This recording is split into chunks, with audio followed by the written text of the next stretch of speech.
हरे कृष्णा। क्या आप जानते हैं हर साल कार्तिक महीने में तुलसी विवाह क्यों मनाया जाता है? क्या कभी आपने सोचा है कि भगवान विष्णु स्वयं तुलसी माता से विवाह क्यों करते हैं?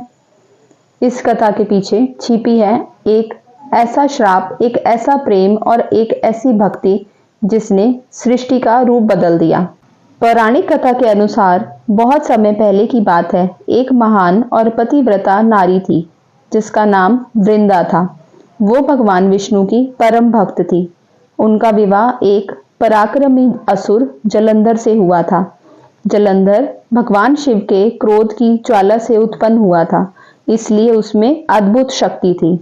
पर समय के साथ उसके भीतर अहंकार और अत्याचार बढ़ने लगे। उसने तीनों लोकों पर विजय पा ली, यहाँ तक कि देवता भी उससे भयभीत हो गए। सारे देवता भयभीत होकर भगवान विष्णु के पास पहुंचे। उन्होंने विनती की, प्रभु जलंधर का अंत कीजिए, वह समस्त लोगों को नष्ट कर रहा है। भगवान विष्णु शांत स्वर में बोले, जब तक उसकी पत्नी वृंदा का पतिव्रत अटूट है तब तक जलंधर को कोई नहीं मार सकता। विष्णु जी जानते थे वृंदा एक ऐसी भक्त है जो भगवान के प्रति और अपने पति के प्रति दोनों के लिए समान श्रद्धा रखती है। उधर भगवान शिव जी ने जलंधर से युद्ध छेड़ दिया। आकाश में त्रिशूल और अस्त्र शस्त्रों की गूंज उठी। देवता देख रहे थे पर आश्चर्यचकित थे। शिव जी के प्रहार भी जलंधर पर असर नहीं कर रहे थे, क्योंकि वृंदा अपने पति की रक्षा के लिए पूरे समर्पण से पूजा कर रही थी। उनकी सतीत्व शक्ति ढाल बनकर जलंधर को बचा रही थी। तब भगवान विष्णु ने एक अद्भुत लीला रची। उन्होंने जलंधर का रूप धारण किया और वृंदा के सामने प्रकट हुए। वृंदा ने उन्हें अपने पति समझकर स्वागत किया और जैसे ही उन्होंने उनका स्पर्श किया, उनका पतिव्रता भंग हो गया। उसी क्षण जलंधर की सारी शक्ति समाप्त हो गई और युद्ध भूमि में भगवान शिव ने अपने त्रिशूल से जलंधर का वध कर दिया। जब वृंदा को यह सच्चाई पता चली तो वह अत्यंत दुखी हुई। उनकी आंखों में आंसू बहने लगे। उन्होंने भगवान विष्णु से कहा, हे विष्णु, आपने अपने भक्त के साथ छल किया है, इसलिए मैं आपको श्राप देती हूँ, आप पत्थर के बन जाएंगे। भगवान विष्णु ने अपने भक्त का श्राप स्वीकार किया और शालिग्राम पत्थर के रूप में प्रकट हुए।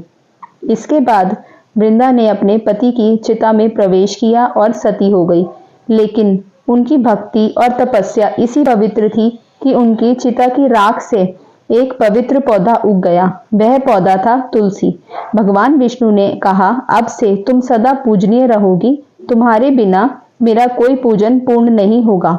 भगवान विष्णु ने अपने पाप के प्रायश्चित के रूप में कार्तिक मास की शुक्ल एकादशी के दिन स्वयं तुलसी माता से विवाह किया और तभी से हर वर्ष तुलसी विवाह का ये पवित्र पर्व मनाया जाता है।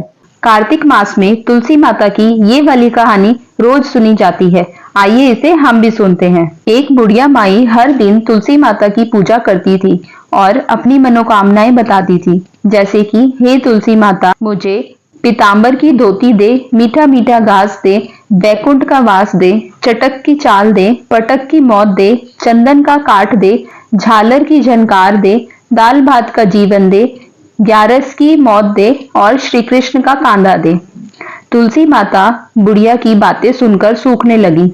जब भगवान विष्णु ने उनसे पूछा कि वह क्यों सूख रही हैं, तो तुलसी माता ने बताया कि वह बुढ़िया रोज मुझसे यही कहती है, मैं उसकी सारी इच्छाएं तो पूरी कर सकती हूँ, पर श्री कृष्ण का कंधा कहाँ से दूंगी। तब भगवान विष्णु ने कहा, तुम चिंता ना करो, जब वह बुढ़िया मरेगी मैं उसे खुद कंधा देने आऊंगा। तुम ये बात बुढ़िया माई से कह देना। जब बुढ़िया माई की मृत्यु हुई तो लोग उसके पार्थिव शरीर को उठाने के लिए आए, लेकिन वह टस से मस ना हुई। जब श्री कृष्ण भगवान वहां पहुंचे तो उन्होंने एक बालक का रूप धारण कर लिया। उन्होंने बुढ़िया माई के कान में कहा, हे बुढ़िया माई, देख मैं आ गया। इतना सुनते ही बुढ़िया माई की देह हल्की हो गई।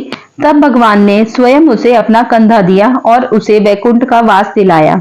ये कहानी कार्तिक मास में तुलसी माता की पूजा के बाद सुनी जाती है और अंत में ये प्रार्थना की जाती है कि हे तुलसी माता, जिस तरह आपने उस बूढ़ी माई को मोक्ष दिया, उसी तरह हम सभी पर अपनी कृपा बनाए रखना और अंत समय में हमें भी अपना कंधा देना। हरे कृष्णा। जय श्री हरि विष्णु।